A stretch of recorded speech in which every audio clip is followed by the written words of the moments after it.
chin post rak zau tu le ta kam pe ton tu nan di lak ndam chion hamo tu zan tu jing hi kan lai mi ni chun thailo mi kan lem la lo sa mi kan ma chin mi lai mi chungin thong leya vuak leya ro tlingai mi chin mi no Joshua van bero nak kan ban ngai la kan hulai zonga kan rak ngai chang nan ma kan ngai nu pin leya khan pathian ni ro tlin nak tampi apiak chap mi ten ha zong kha lema chun hai leya je ban tok da kar haning silai ti mi ten ha zong kha tu ta na hen hal chap kan ban du mi tem cha khan tu ban to kam bero nak kan ban ngai ding kan ban tim to na kha se ika zona hen ama zong chan tampi ngai lo na en chan kan lak ban kan tan kho chung zonga longlom nak tampi kan ngai mai lai tim to nak zonga pathian ne thapi kan thcho nak pe thin se ti kha kan sadu tha le kan thaza cham nak se le tu tan he kai ma ni be pi bi kan silo en hi ka aizol lai en kan office manager chuanga ni behal na khangai lai kar laka har mi te sadu dang du mi te ham sile ke ma zong ka van tan vete lai rak zau tun ha zong ne comment ten ha zong a khan hal le fian chap nan du mi te am si achun zalong te in rakhal kho slide ti mi te kha bam hai thi van chim ta ka du mi se okay sia chon bero anna kham ban thok na lai ka aizol lai in kan manager ni khan ban kan thoi sela man ban kan pi ko sama sina chan kan ban piak lai hello kalong the chimpos akan zo ku bial tenan kut kan play event ha iban tu pin jo so zong the chimpos se beru anak chan chan akan pek cha kan ilom tu khrimshan lai mi ni chun chin mi ni chun an thailo mi kan tila lo tia karwa hotlin nak tam pi na mu change nangma pumpa kong lam zong kha media kan rak mu pa chang ko na en azam fa ten MMA kong kan vun lu thana kan te na in chum khar kong na family kong kha zam fa ten rak kan chim la tu he khoi ka da khwanan sak how te he da khwanan sak ti ban to arem chang na ti mi kha kan chim ta lo kan du ka se mas bika te ka zona hen chim ne chan thana bu kan pek cha ka lom tuk chen tu he kai he kamin he cho wam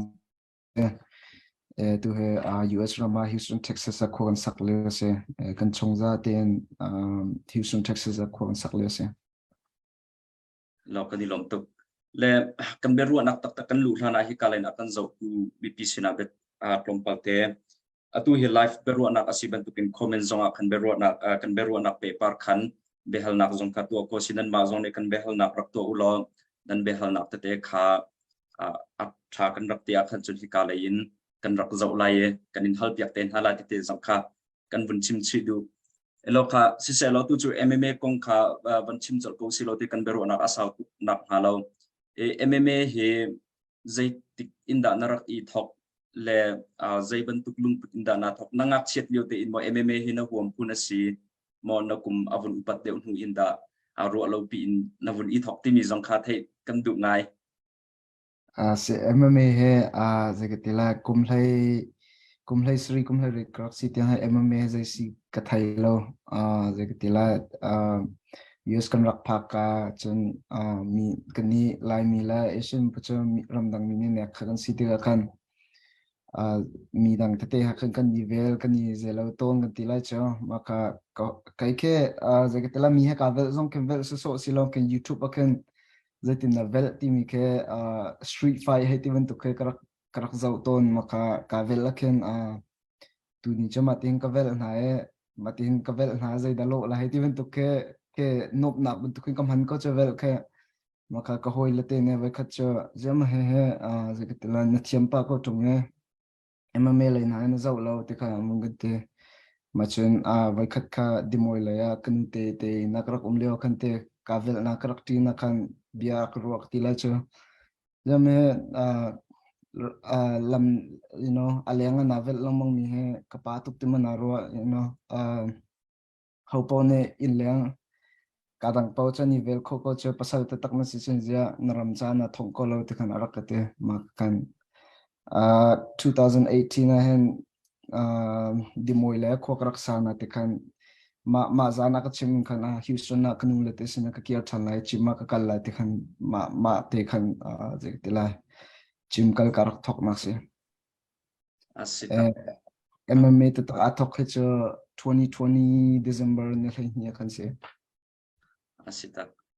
atu nai na bun chimmi a khan bunin hal tari ko ning lo na siang in kaina pola khan ser sat ti bentuk khan tongina narak iwa ton ti khan chimla zai bentuk harsat nak kida na ton dig ni sin siang in kailo zai bentuk kinda anin nek ni ngasi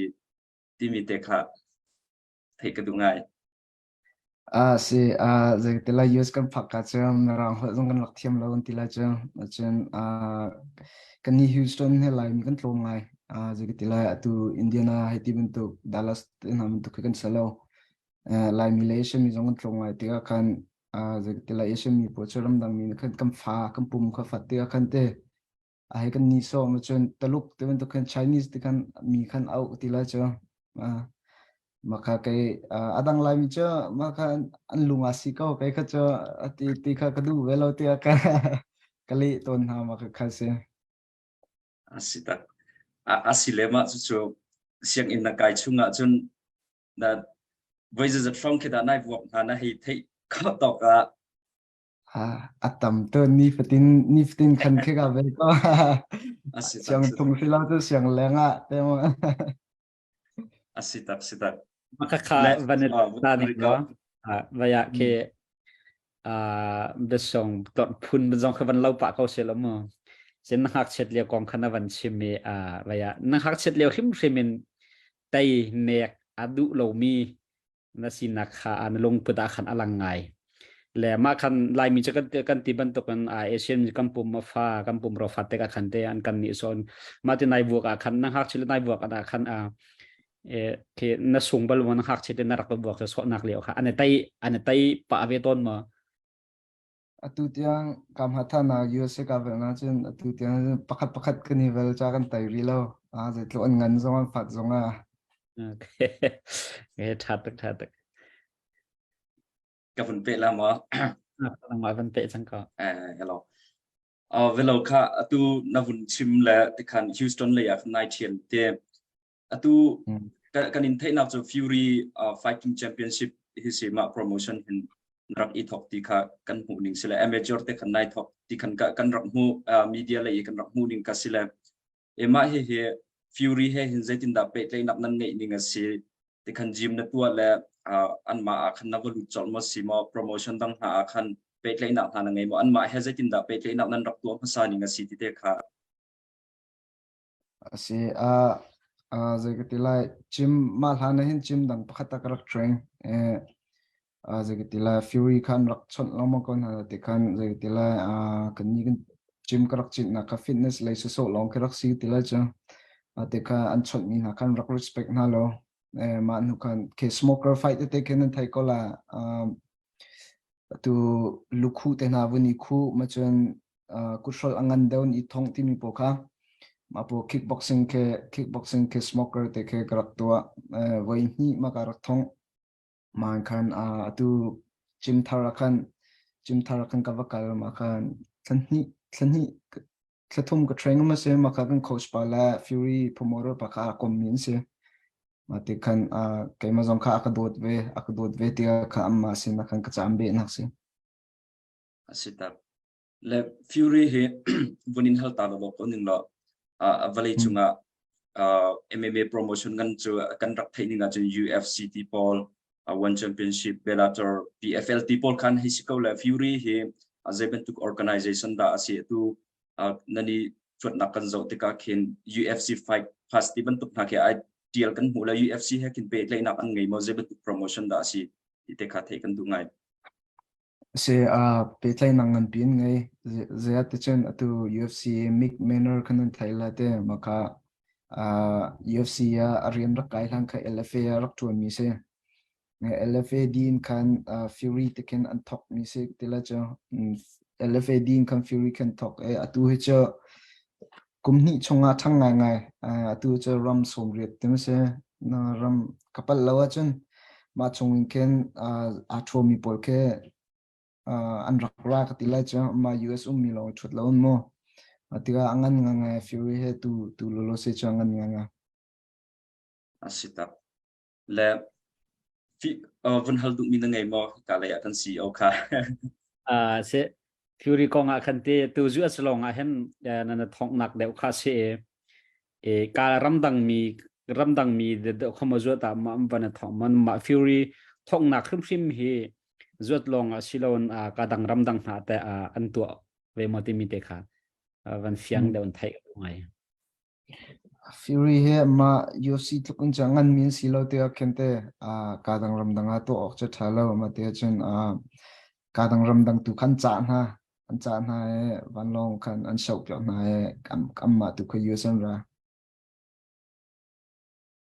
se kalom ko velo Fury na lu nu hin chung tikin alive chung kan zo lo na khen video clip te ke kan rak than lang mang e amateur le banga khan chun undefeated ni siro dia kan rak mu na sung na ke kan hu bal lo le chun tai som jong khan na chau dia kan rak mu la lam atluang ngai le chun al professional na van lu hu zo khan vai khat te long ke na sung ro dia ka kan rak thai ning chu se asikalo mo ma kha si man le submission khan na sung tia khan kan rak mu le ma kha na sung nak feeling te kha in hal ka du le te ma tluk na lam atluang mi te tu jong ke na ngai bal lo le amateur na ka je ka tila an ma hol takin dominant bak kin te na knock out ti ban tuk khen decision kin chun ke bi an khyak bal lo bi ke ha lo kin knock out phun kin na bun te lang ha le vai ka te kha submission kin na bun sung le ma kha na bun sung a kan je ben tuk feeling da na ngai ma hi ka zoom deu a hau tin mo lung dong phun kin da na ti te kha the kan duk ngai se kasung leo kha je ka tila na chimang khan amateur ka thong chung kasung bal lo chung pro kha midang na rang daung ka kal ka tila cho tharuk long ka thong chum amateur kha tharuk chong lo ma din chen pro ka bun culture pro jong kha thani ma ka thong ma khan kasung kha se ma tikan akar laga khan kemla ka se che tuk so ka tila ma ma chen je ka tila lai mi min that nak te kam pek ka vai khat na min that na hu si te khan je ka tila je tin so ka tila cho kemla ka motivation la yang hak che kan si ve te ka ma tuk kha kan thin lunga rian rak thun to kan tila cha ma te khan chin kan zoom tilo ma chen zar khat asilha na kha indena karakal ma laksong lak ro khan mo ma theng karak kier khan chin ka zoom tilo ma khan ka thua kasung khan chen karak thap kasung asung ka khana khan chen zetim ka feel lo chim me tu chan sung phung chan on phun ti ben tu khan ka ro ko na ten dali chi po ne kan kut am vin clear ba khan ma sung tak ba si ti me kha ka thin longa me cái tila nó chim mang khăn xem mà bên tục sung ka kanin chung aja tem hang ka du ve tilo ka le kan si o kha hal ding na ngai ma pe par khan hal ding cho ka wat ngai tuk lo nan ama bel te cho ma zon te khana be pi tuk mi cho sung la tai ti mi he sung la tai ti mi kha thala jang thiam nak long kha arak silo e lungput arak be pi jia kha te lungput arak be pi jia kha fiang te khan na ban chim mi khan alang le man hu nai thok nak se chun hin hu pin lai nai thok nak ding zonga khan se lo lungput lai dai tlukon da be pi ti mi te ke midang ha cha zonga khen thun hem lai tia sharing van kan to kholo van lom ngai ha se hilung put the ivel chin se ko na te ken lung put asanga ka tina rong cho tuma ka sung nun ken fai kem kalu se chung kai he je ka tila ka social media ve te ke ka delete je ka tila ka delete tilem cho ama ke ka deactive je lo na te khan ka phone chung king ka delete phone pani ka ngai in na ken phone pakhat ka cha ya ti chen delete di ok that lo te khamo cha ang ko mi tuk ta kha her mi sola te khamo maka je ka tila social media chung hen cham han lo ka zoom tila chu je chatia chun thilung put ne rian na ton tuk te ka mi ne na thiam to avantia kan thilung sunga lut sul ma chun na thiam lo avantia khen kan ani chet abun kan khen sul ti ben to ke tampi te ka khen tục thiên lung bút cái giờ cái là thả lâu ngay thua media tới cho nó social media hay chán chán chân tầm tục mình lâu thả cái là chứ thả tục nè pakhat ka vun in hari lai te makhan na sum na kasi sinai na sum nu khen improvement tam ka mo ke karak zo lang mang na fight ball ke karak zo ka mai bal lo pakhat man ki mo karak zo peng la na sum nu te nak na mu a khen do tak tak khen te nak na mu submission vai khat na te ding la bang kha cho promotion gan pp men akin ka mu bal lo efc men akin ka mu bal lo ro lo pi khin ake khin na bun play la na nger la na te ding ta ke ka khoro ke rak har to la improvement tam pi khin na bun ngai la champion tiang na vun si ma ke pro champion na vun si akin te atu ka cho na suk na feeling kha kan vun hal la champion na vun si na feeling tai som an vun impact so na mun an vun awa kin zai kin da na feeling ki ti mi kha thei ka du ngai cái feeling anu ngay tại sao các lạc cái feeling anu ngay na tên tại sao các chuột là nè bắt bắt các chuột cái nun thay cái là Paris đi mi kha si Paris cái chuột mi kha tu tiếng cái career chung chung cái nom big sĩ cái là chứ tại thế chứ ama kha state chung number one ở xin nak sao big sĩ mà chân mà các chuột lại xem mà khan UFC thua mi tam pi zong chân UFC mic manner kan team pa zong kha makakazum be na kasi anzate ne ni ka chan thai mi si te joshua na tai la lawn te mate kan ta som kalak mi chan anuam ve kon ate ma Paris ka thut mi tlup kha cha tu tiang chung ka career ka no mi ri lo Paris ka nang mani na call out ni mo se an ki nan ma promotion le ni ani tantar mi na da si ke mane ko khola ze ke tela sao ngai ka khola adong na kan cha kam pek duty lo te kan ama kurai ka kabaton ama kurai ka athlete di bakan kan ka bakal no evaluate ka te sita le ama na ton hu khan ve nang ma zo ama he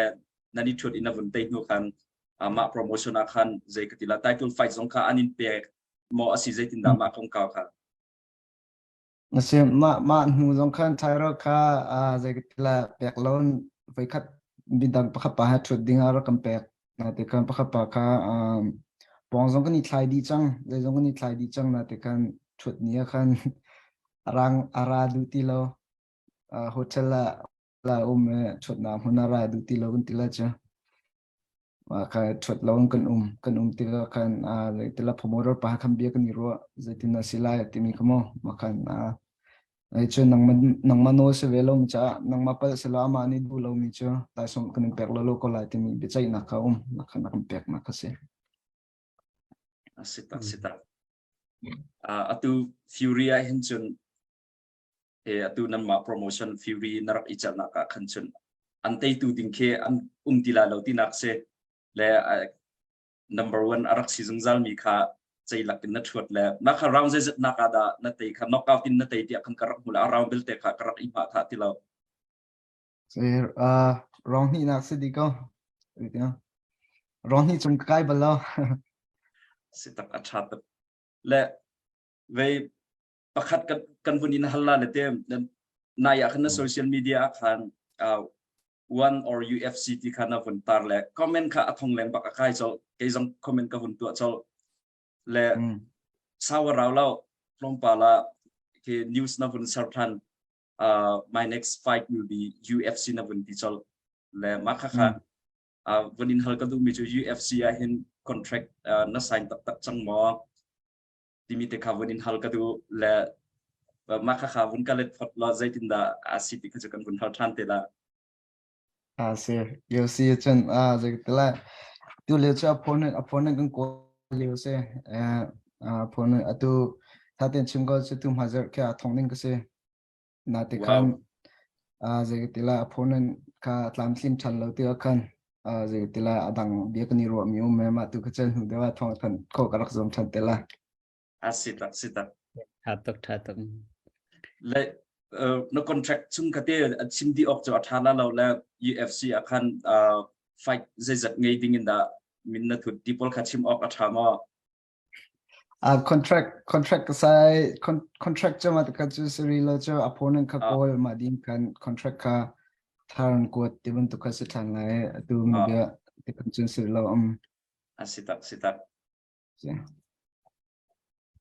le atu chim dinga kan opponent kan nan kol thwa ma liu se te atu win thaje zat strong in da case sunga kan in hu kho than teng ha timi tal khana kan chim khong ha mo kan ngai tok chang da si ema kadu na en chun tuan te hen kadu ema na atu ni thlara kam pek mium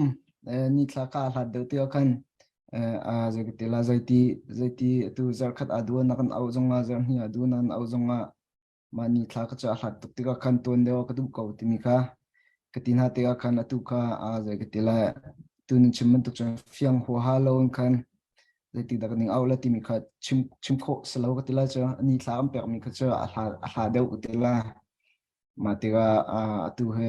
macha khan apone ko jong kha har khuna khase sitak le kan bia kan ka vun kirta la le te one or UFC te khan nang ma zong le khan be hal na khan atu le ma khan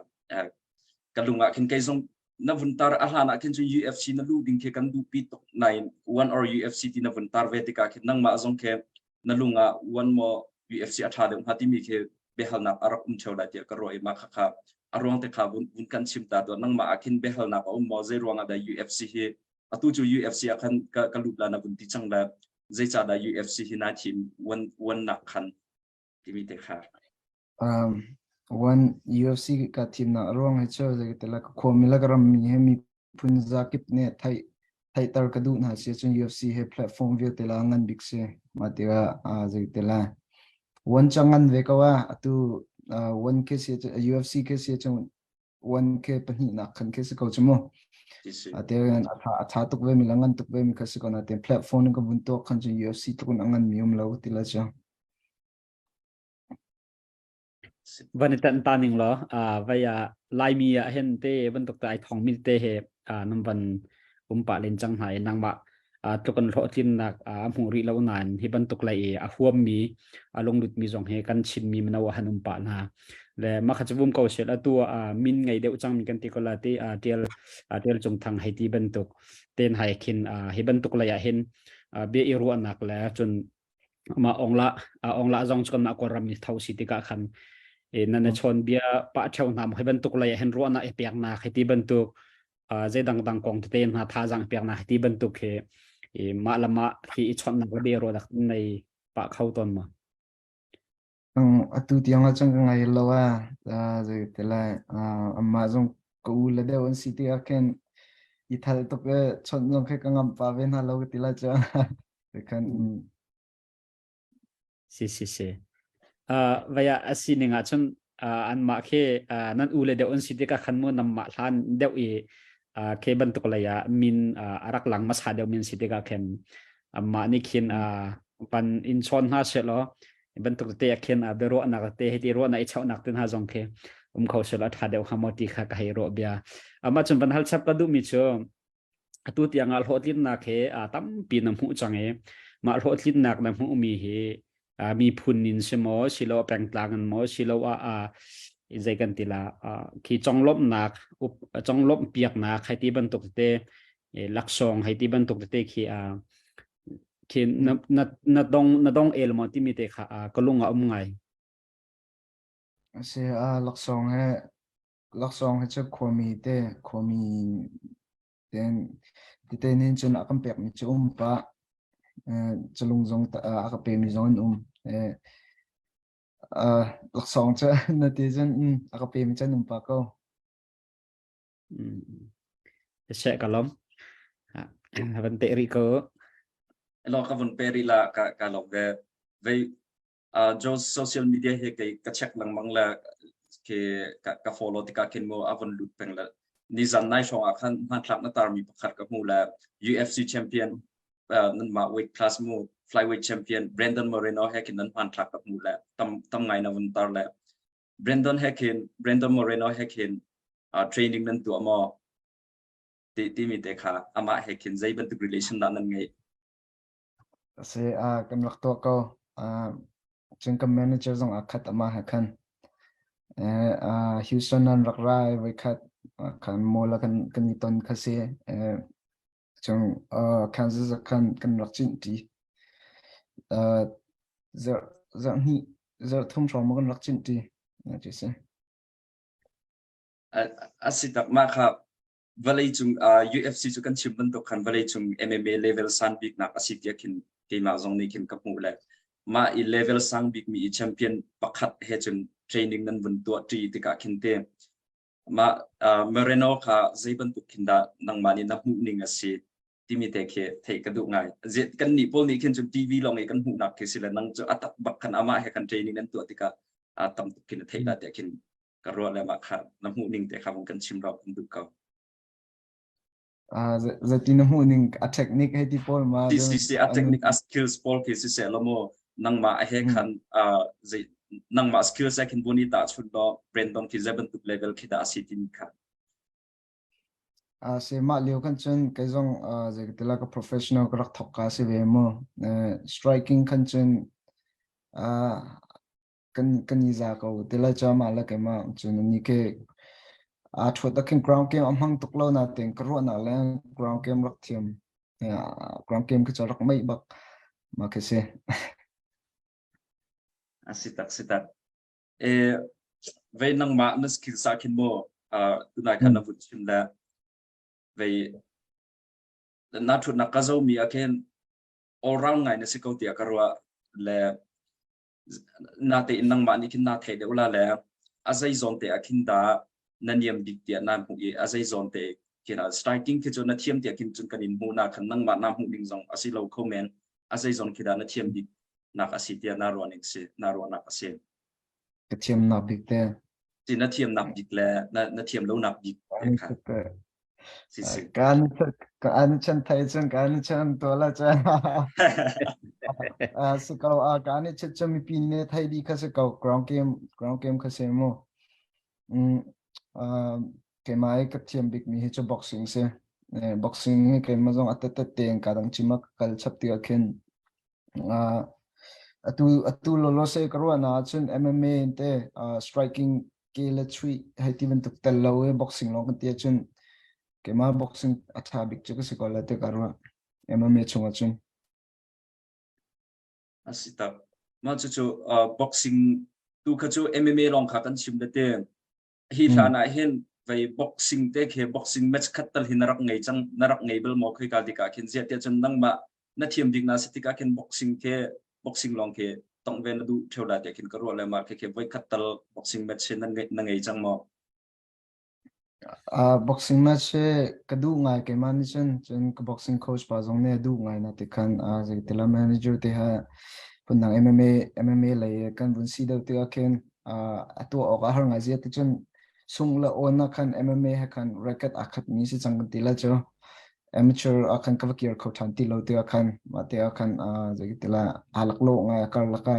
MMA kal boxing kal ti mi kha natin kemla kema kam huna chen pro pol haken boxer pro pol haken kan sport ti haken tila kema weight class ke cho aza ngai ko mate chen itwa ko ning la ka du ko asita ma chu mai lei atu UFC champion pol zong kete kan thei cho ko le mek record te pol zong kha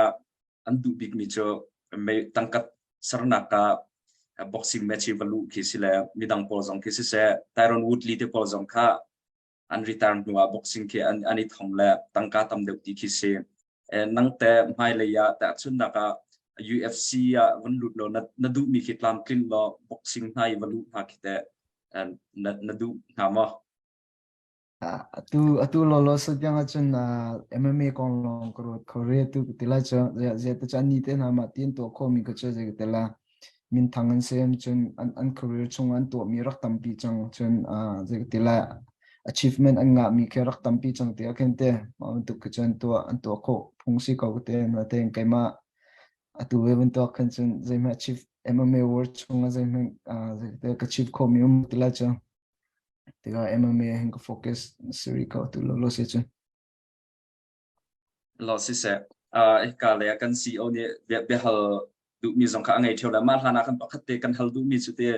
training ke atu nan ni pol ke training nan tu ning ke tough ngai te kin karwa la kan ni chun media kan hu mi long ke silam ma kha zai bentuk kinda training na to zingin na thoka in zan na i lai tiang na chan han ding training na to ding ke thei kan du ngai zai bentuk kinda chan nan man cái he camp ko umla waken ka training a khat pa katila ma cho na shong ka schedule cho zinka paruk in pasari he strength and conditioning ka thok man hu in ken in team ti lawn ken chima kalan boxing chima kalan ne pariat in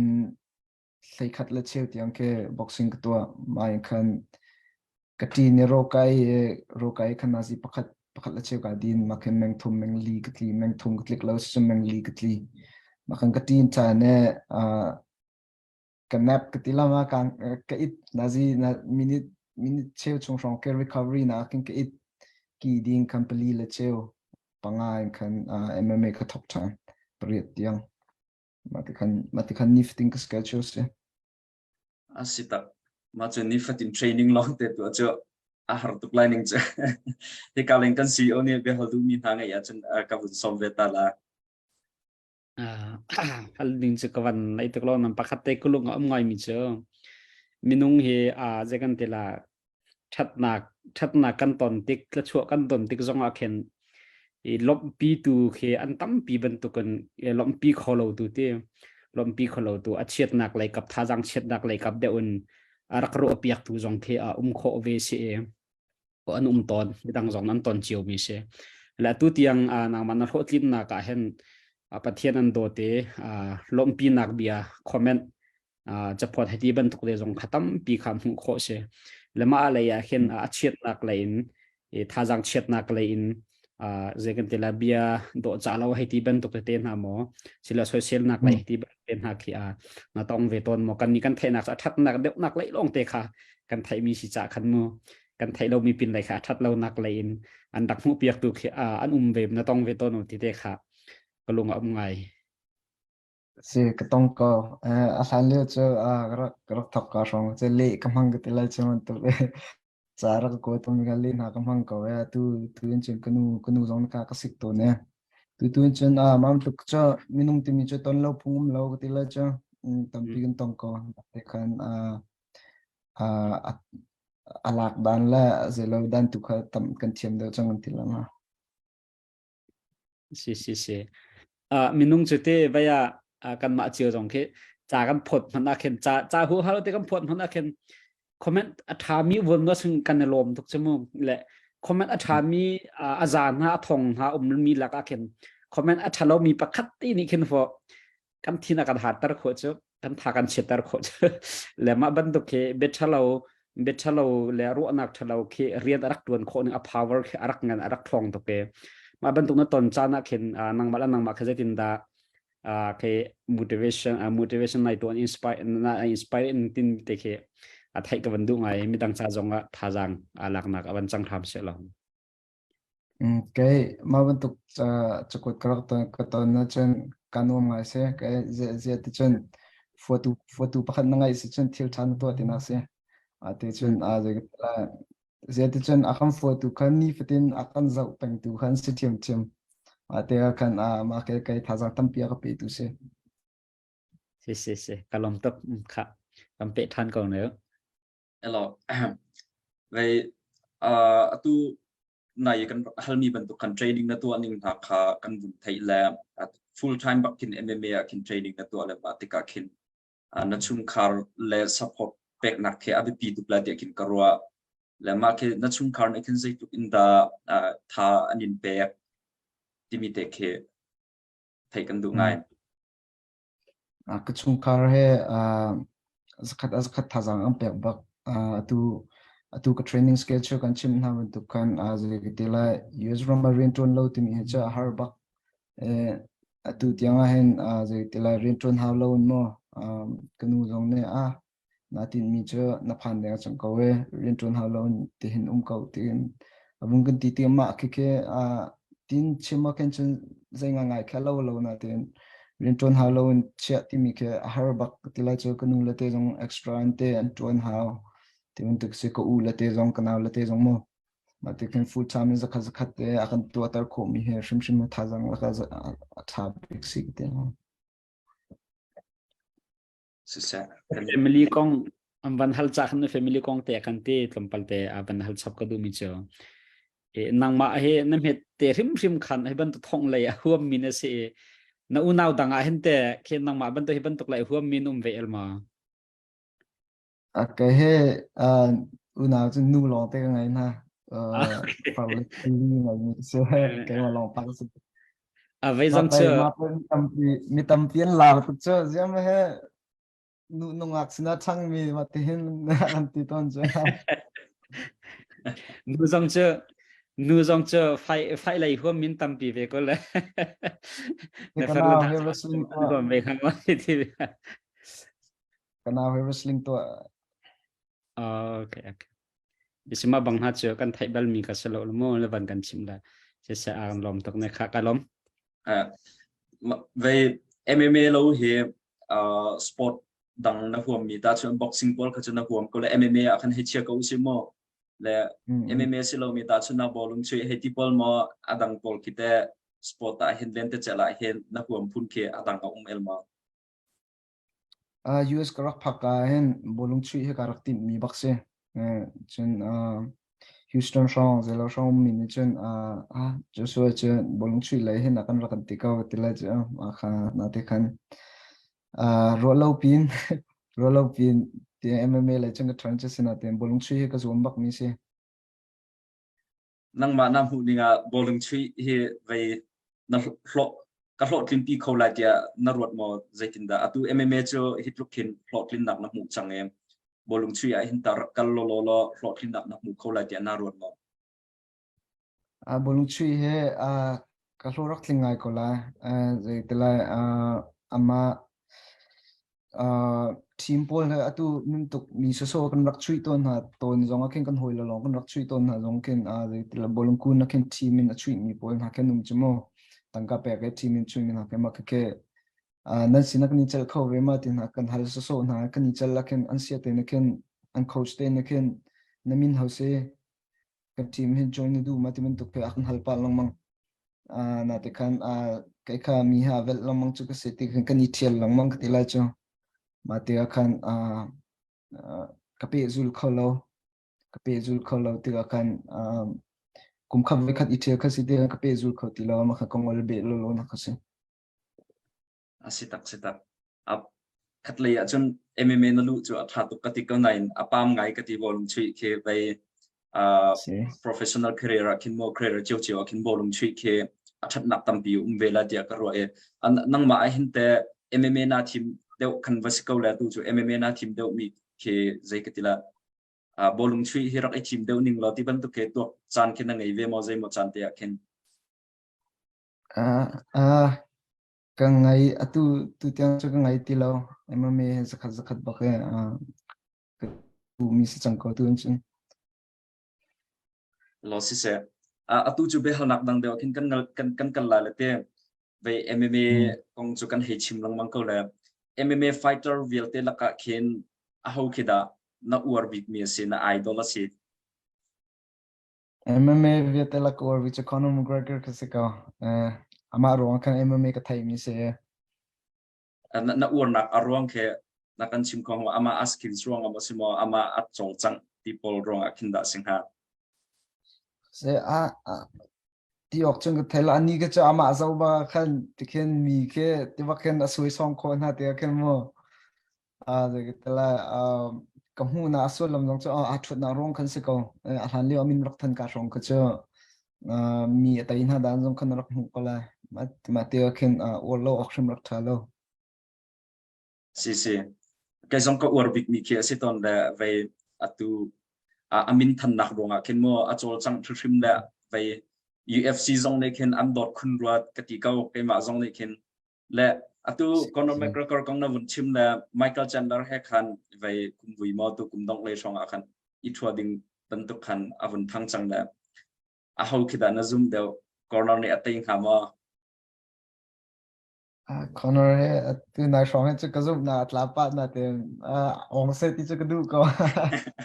ong se ti cha ka du ko zai dik lo te lama ko chandler zong cha mi se so se ve lo mo si tin ong ta ti du ka cái mà các bạn tận về ta là à bây giờ tu kan thai big mi kan ma koram mi chung chai thong mi ong la le tel chung thang cho am va se le amma jong he ana thuat ana thong na khi vai tam pi na mu na zau theu lai tia ka zum le em ma khita zatin da anam hu na ning se na hu na ning te ke an ma kan hi chung anam hu na ning te ke van kan chim khong ham kamun haning ti chan skill lan ze lo ni thot ning chang te is ke na thuat ning chang skill la ya kan se za ko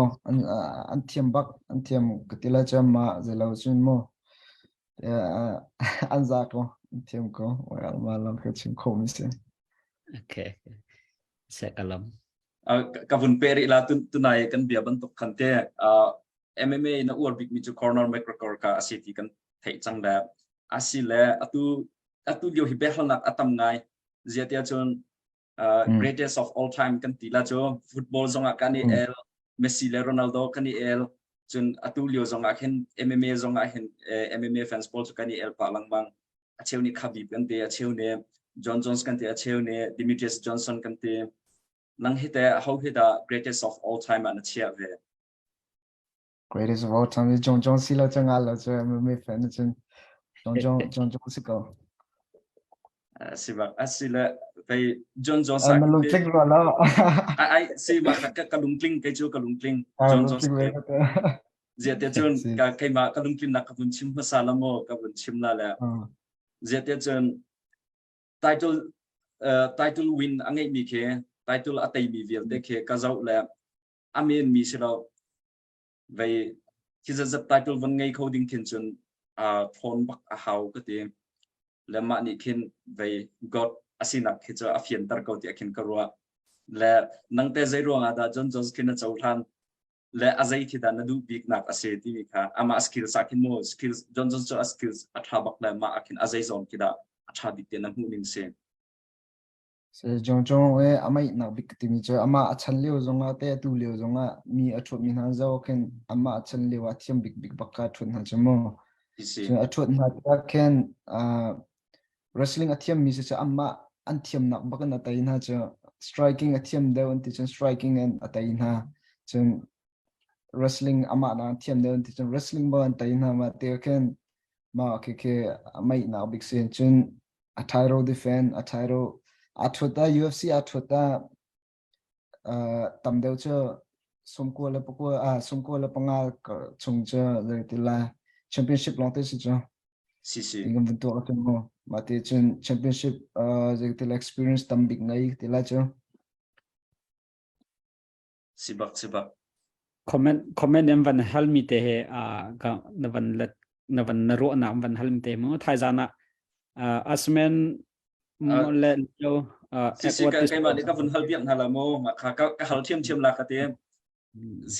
ka kan CEO ka vun hal biak la thai jing kha UFC 285 la ka hen comment an vun hal la ve welterweight championship kha la la Leon Edwards la Kamaru Usman Khani thua tham vai thum ani thua la tu he a vai thum na se chang vai khat na Leon ne atai lo vai khat na ka vai ni na ka Leon ne do tak bakin ranga na ka headshot tin thut la vai knockout tin atai la tu he vai thum na this decision kan tu ala ti punin atu he an bun i thua than ma khe aro na kan bun halla kai jong ka halla ka ti mi se a hauda na zum deu ti mi de kha cái Leon cái zoom đâu mà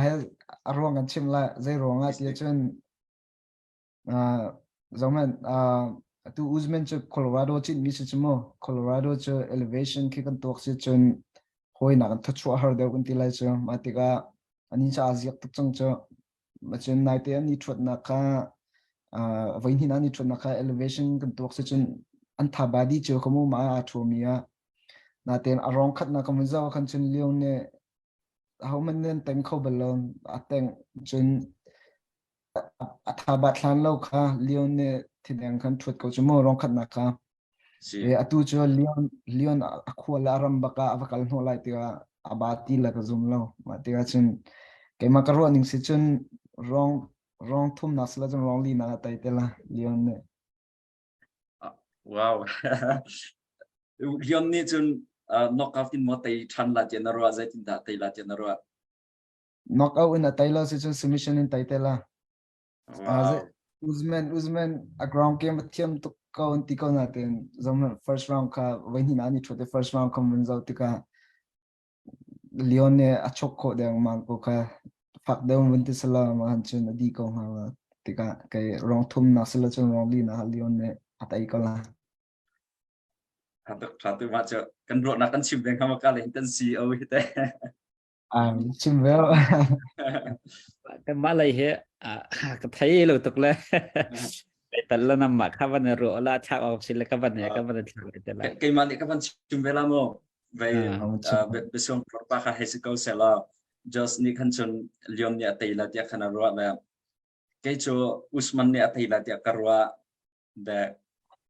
karwa na arong kha ka bun chim về la với ni ani tong chang la với ni ani tong chung a khen về rang khát long kha sung rang khát ti câu se tu e just chim mi kha với ni na an bun icha nak rang khát long kha sung la rang dang dil te ki cho Usman ni khen wrestling khen anam ya atai le van cheta hi tiu sin la van chet ki chu si thang halo skills ki avasiko la knockout bakhan atai la Leon ni khan round na ka mam hen cho round ki di deng chang ma chun atai la ma kha Usman ke fight IQ anei thangai mi se le a fight dang ki zo si la bans he ani thur zonga khan mo bans ne round khat na ronga khan avun knockout deng mang na khan zai kitila aveng la Usman ke arak kham bek khaw la atu tan zong mitam pi ni chun Usman cho khat group knockout khan chun tha tu kan kham bek tila lo te khin an chim ko na khan nain ke Bisping Michael Bisping zong kha kham bek khomo knockout fak pi aton duwa chun atu zonga Usman ke cho buntok ulo welterweight win streak tambik angai mi se chu welterweight fighter a tha chempol I an team ni kisitika khen film crew te khen a chet la le vai decision in ati than te ko la te khin ke man ni chen kapmo le ma kha cho thai jinga apim te la tin ak se se khai jing na bun ko te la dan zau te ko okay se le vậy vậy comment te kha avan behal nak mi te khate avan lo than te khan ong la hi UFC I thong ve se lo one championship I min angai bentok amin alak bentok ken UFC kan amin lang kho ve hamo makha letin da mu ning aro ning city khase kacha sorry bakse khatu cha ama ong la khanan thala kacha sorry bakse se just cha khan chun le anuam tuk la lo se kan ma fan pol ne khan chun let usin ning la apoi tuk la lo te khan karwa le mo je te chun just fighter pakhan min ngai bakhar city ka khan aro na khatra ten achima khan chun mitam pi ni an social ko te khan karwa le ke mani chim ko ning la achu hlana khan chun itel se la min angai la lo te khan karwa le na khan atu chu one championship a min angai tuk chang te ka khan UFC a hay ithial se lo ahlani trade ke an rak tu aton la UFC le one okay Demetrius Johnson le Ben Askren zong ka an rak khen ha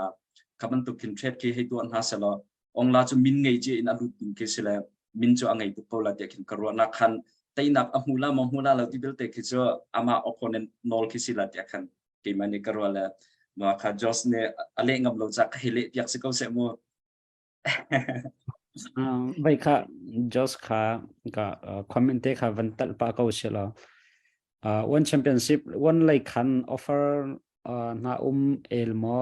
pa timen to ka thaim van du pa ro tin le ok thama ma zon te kha one like hen offer teacher kalna du ma teacher an hal ke man khana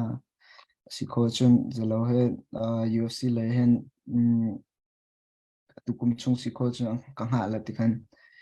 tin ha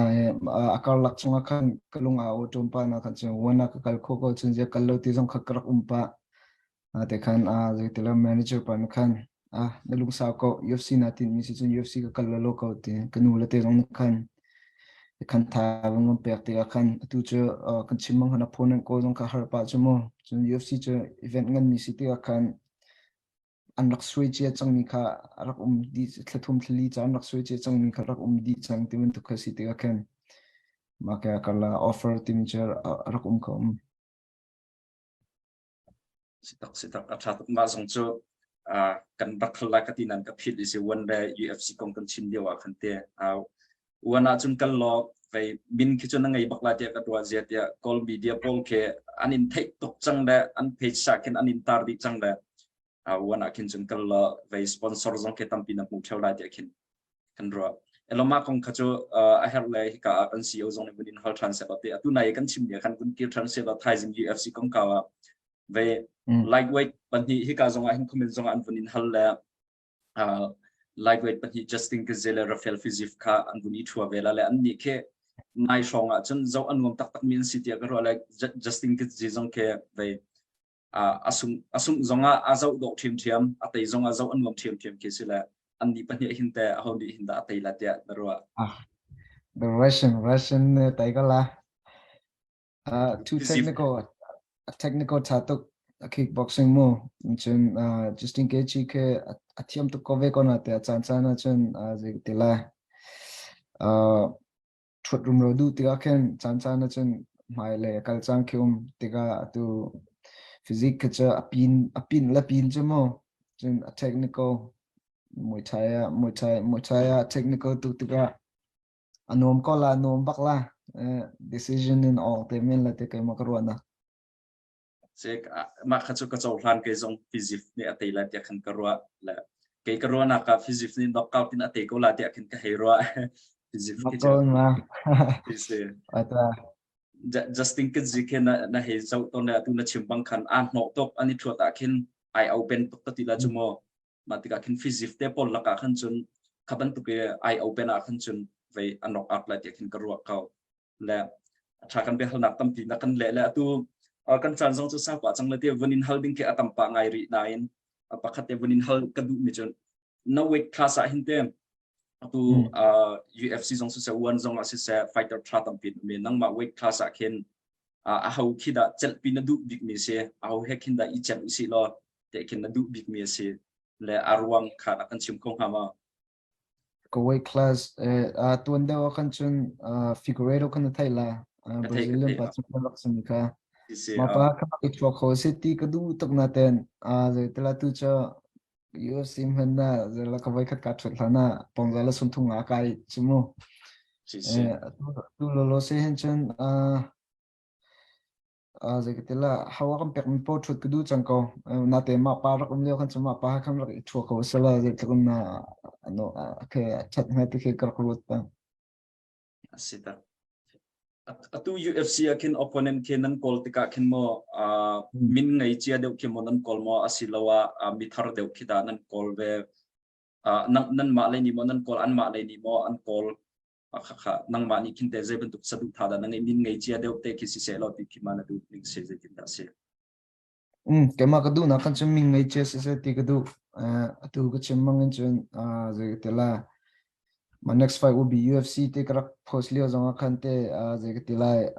biak no ki mi khom te hang manager pa ha chen tu kanti bang khan tu ni kul ninga ka thongning diam hun kha ka se ma zong khamin ngai che se top 10 na che mi tam pi jana ja me si kholom te na te mi ngai che thut ke har zong har chun adu zong ka du je chen min ngai lo ting kan thut ka kan chen motivation from do khau mi si mo min thinlung ti ro nak cha tu chimong comparison kha na tai la lo vang kan ti te kama motivation ne kan aka drive tu te kan te la anop zong nom khun a feeling te ka kangai ka te la cha kalehin kan CEO kuta khan chan ka vun che tari la chikat te nang ma ri ko nang ma ne và để tận đinh cái vấn thấy tôi nghĩ lâu hết vấn pakhat ka haldu mi jo se ve MMA atui natin mi jo MMA tai som ka UFC tai som asiko la dia khan ka kan hero la ma pin le ya khen UFC pin le ya ke cage pin le ya ti ko simo aleng le ya khin zaida na tim ya si kan ma mi no cha jong se kan mi phun cha tin min han ngai mo na min that nak he ape tla yin kan ti la jo tin min han ngai ma tin kha hal ka du ngai yo si lang tin mi tu tiang ka ngai mi cha man bia Dallas silo chi Indiana rong kente chim ong kho gi la tu kan lai mi ke ma ban tu kan harna tong mi he tampi ko bom khon halo te ka ro kho mi se tu lo se tu tiang ka ro na ka chen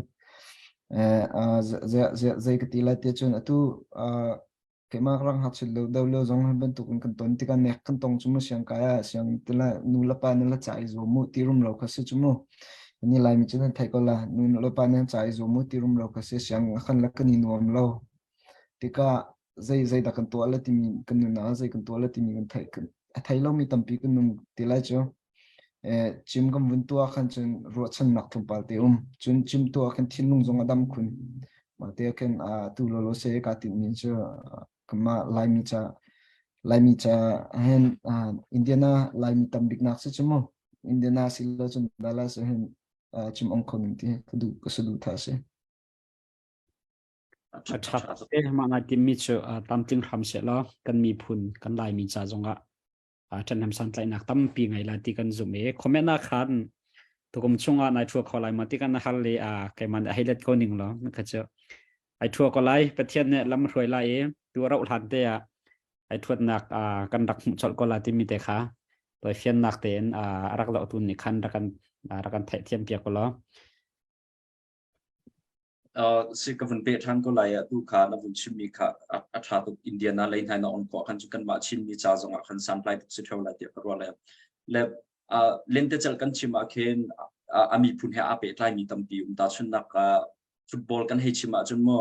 Brazilian people Argentina le pang ha ki kan lunga alang ngai e chuban tuk chun Muay Thai kan ti zonga khen Thailand le pang ke kan lunga alang ngai le atu MMA hi te kan ni chin mi phun he khen 8 lakh million te chel na kasimo kachim du nak cho MMA he kan chin mi phun ne valai pi tiang in hlo thin na kan man kho mi len te chel na ruat mo chin mi phun cha chon a har de mi asiko special boxi a how dia da na ruwa ma zon te kha le a har tum ha mo za fatin chimi cha hen zakitela asiko te ka ro kan sport ngan big pakhat hen kan khom mi ke se ko zete chon atu hen mi pi po jong commit out de chang tila chu nu la pa kan ul de po jong mo mit den out de chang tila ma hana kan chen evel ten atu vel krap thok kan ha atu akani so min tam ngai se vel ten ha chu an ni min tam pi cha tu chu compatil kan to khom yem wen hu chen kan u de chung thang long chu si chu mo lang ka chu ong la long rak se tu chu lai mia min ngan big mi chu chung thang se ko chu mo kan u pa mà tên là khám vun hu mà chân cần ni tên là học sẽ đâu ấy chúng ta vun cái thằng mà mình cũng vun hu từ cầm mà cần nu là cầm pa po giống khám mit vun ao được thua mà chân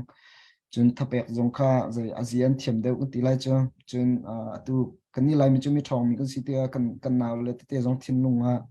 thì bên tục lụ nặc thiên lung khán vun ngay chín chín cái tỷ lệ cho mà tiêu cùng nào đâu là cùng nào đâu tiêu tiệm vun thóc cô sẽ chân tu nu cũng ngã cũng rút xong hết chân cần lạc hộ comment là cha tu vậy comment bên nào tới cái vấn tận ta làm mà si van vậy hi ka UFC sẽ là one championship sẽ là thế min thằng đều asung bel lo mi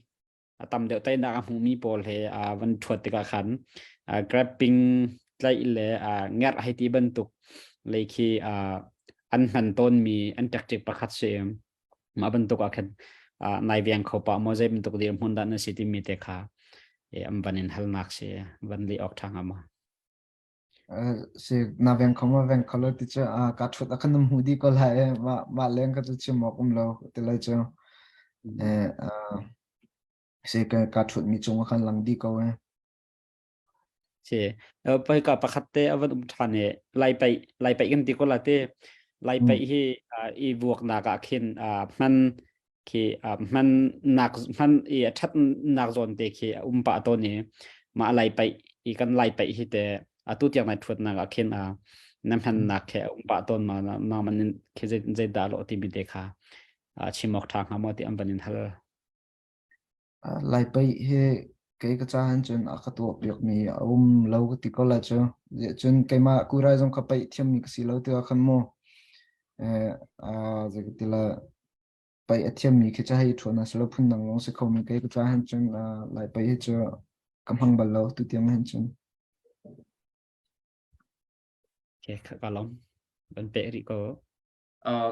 kan beruan nak zong asa pa chang lati jos zong he chan angai long mi ke silat kan chun mit lak training to en chan mang mi sitika kan beruan nak zong cho sumilam pakhat leng khavan sipa chang la ka kai ma le chun be holding cho klem ti lo thai jing le tua jos ne atran deu mi mo ataila kai ma ni la ataila ti kha se thai jing le cho ka ngai chang la jang fa te in nang ma le in mo na phantom pin ngai chang tu chun he ko rama khen chun min thang pakhat na si chang le ma ti ka khen chim du mi ngai theu la ti ka ro nang ma an tran tu na si na be cha du mi jong nang theu la ti ka ro le ma kha chim du mi ngai a chun kan chim piak ta lo kai ma le chun be holding cho ti lem lo se musibika ka zo in de chim po zong ne te chan chan bung pe kan bung som ti ka kalom chun lai lai mi use mi nu gan na nu la pa thajang ka pe min za te chunga lung lom na tam pi ngai ke ma jong ka zon hen ka si kho tok ten te ni 15 te ka chin we lom ko tlopa la chen je ti la valai pu pi ne ma lai mung thai ve te la mà tiga hen thazang nam permi thanam cham permi chunga kalo se tu tan ke he ka ju som mi kan ma kan chin kan lai mi me no chungen thong la ya pathian ni thua chu pe ke lo tin nak tam pi amui hai lai zong lo tin nak tam pi amu chin thua ma lai tia sadu kan tha piak mi le ro chan nak ngan pi he kan zau chau mi Joshua ai kan bro nak chu makha kha rak phose lo an hu deu hang lut mi zong ni khan nan kan hal mi chun kan le lo mi ten ha num mi ma kha pon deu kan dak chim chang mi na zong kha pa cha khan